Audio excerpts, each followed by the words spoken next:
La grande majorité des 4000 cantons français n'avaient pas été modifiés depuis leur création en 1789. Les seules modifications avaient concerné la division des cantons les plus peuplés. La loi du 17 mai 2013 a réduit le nombre de cantons de moitié, c'est-à-dire de 4000 à 2074. Le nombre total de conseillers reste lui sensiblement le même, de 4035 à 4108. Il y a un principe constitutionnel qui est le principe d'égalité devant le suffrage, qui est relativement simple. Le Conseil constitutionnel, pour les élections législatives, tolère un écart de 20%, et au niveau cantonal, on était à un écart de 1 à 5 et de 1 à 10.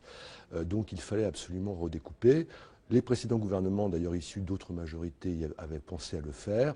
Le gouvernement l'a fait, on l'a critiqué, mais en tous les cas, c'était une nécessité.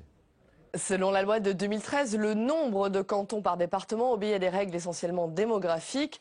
Un minimum de 13 cantons pour les départements de plus de 150 000 habitants et de 17 pour ceux de plus de 500 000 habitants est prévu.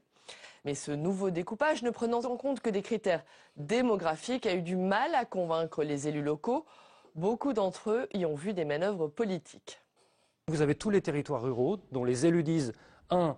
C'est un préalable au fait d'accélérer la fermeture de tous les services publics dans notre ex-chef-lieu de canton. Ils vous le disent tous.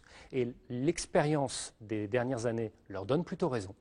Et 2, comme la plupart sont des élus de droite, puisque les territoires ruraux penchent plutôt à droite, ils vous disent c'est une magouille pour pouvoir favoriser la gauche, parce que les territoires urbains votent moins à droite que les territoires ruraux.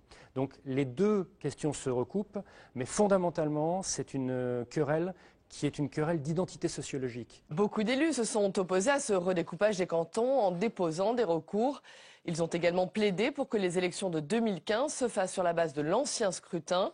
Mais le gouvernement est resté ferme. Les élections départementales auront bien lieu les 22 et 29 mars prochains.